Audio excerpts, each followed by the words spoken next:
save up energy because your ex-boyfriend, your abuser, took away so much energy from you.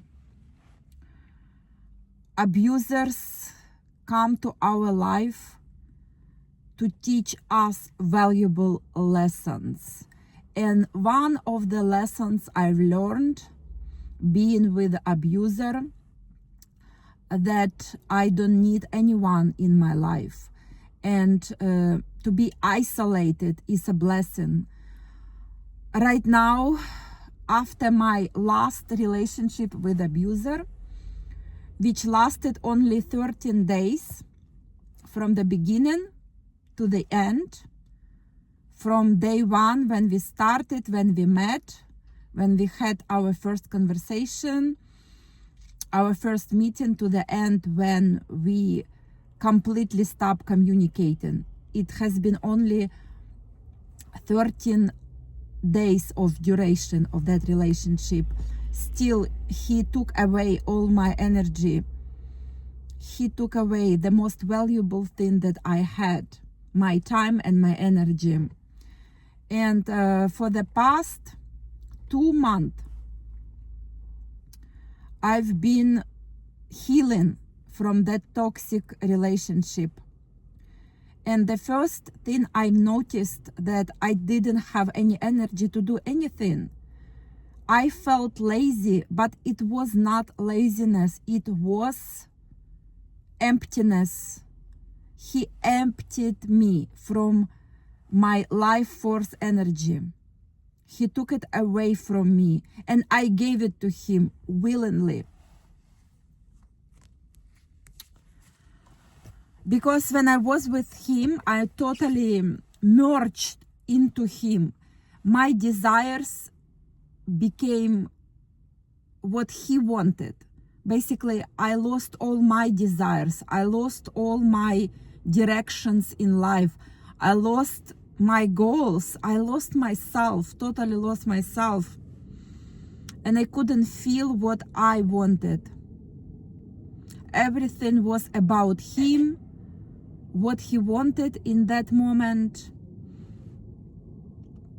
And I didn't feel like myself for the 13 days. So after I broke up with him,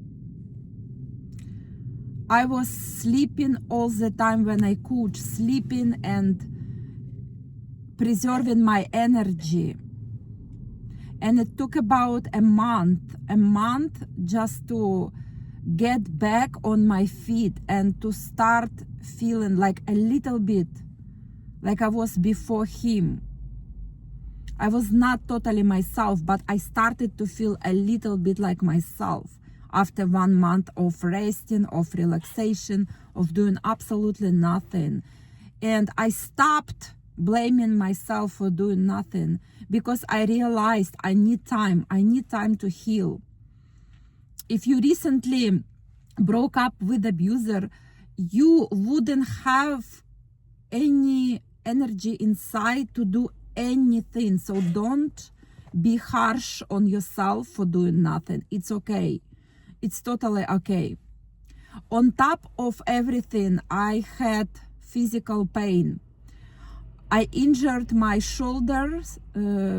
First, I injured one shoulder and then second shoulder. So I experienced pain, muscle weakness, and I couldn't really exercise. I stopped going to the gym because I had this excuse that I had pain.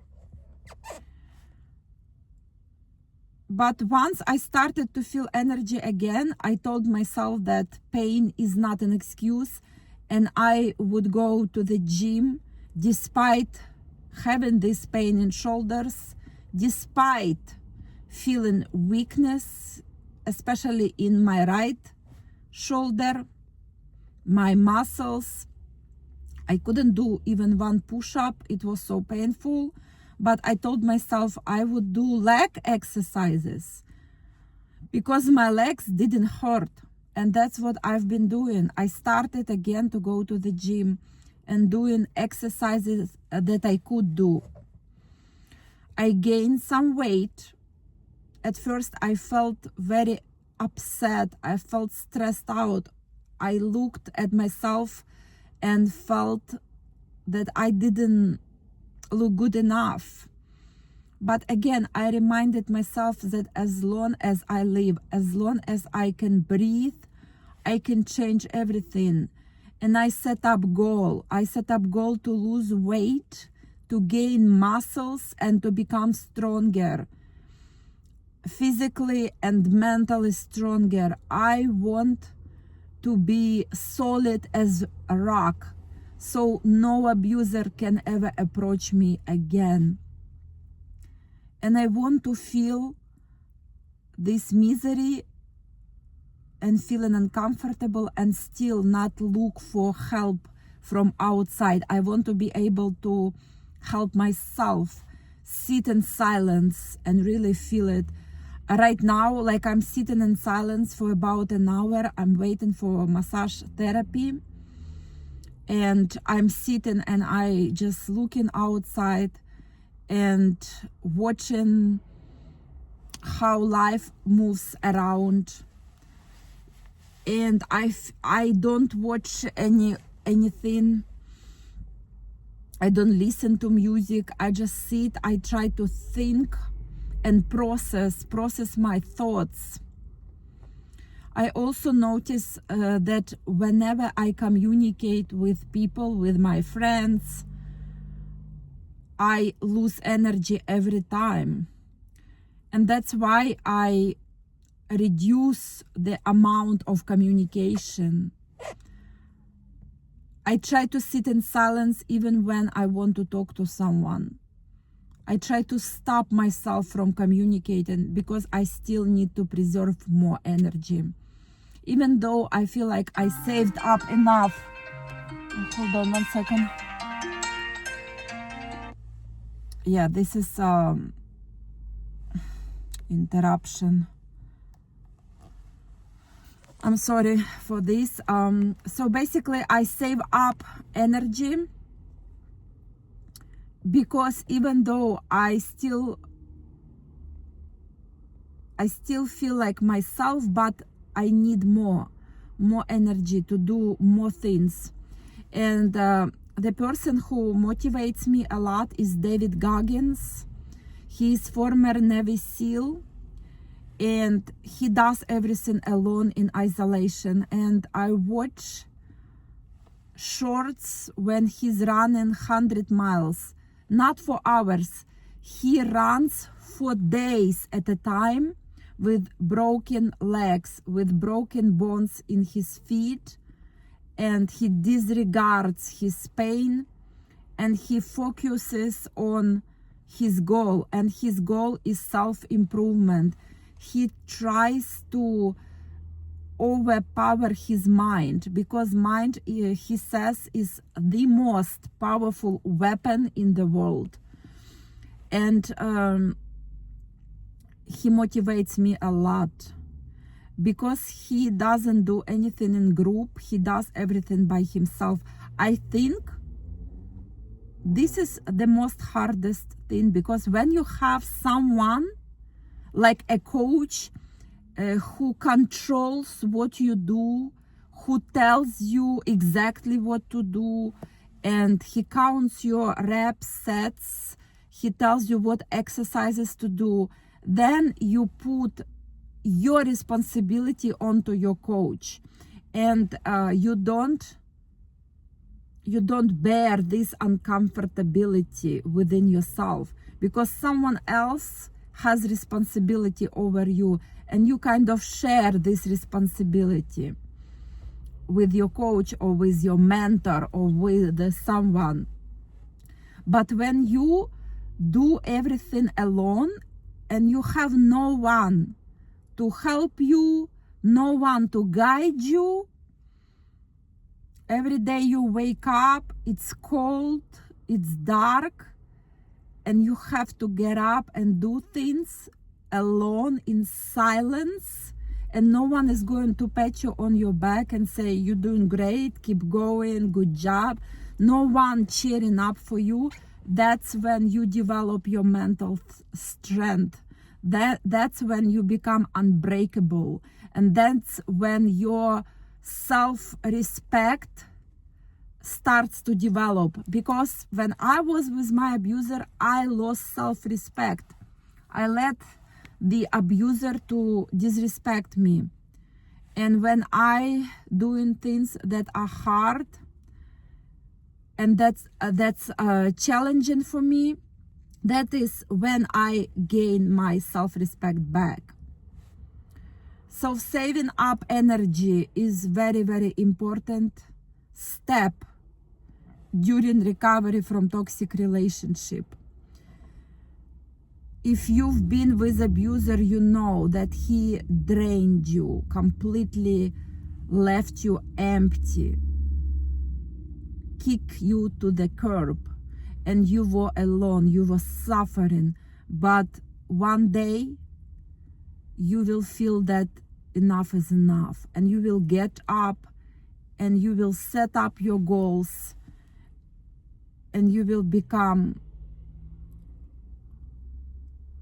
whatever you want to be in this life. All goals are possible to achieve. Everything is possible. You just have to do it. There is no secrets.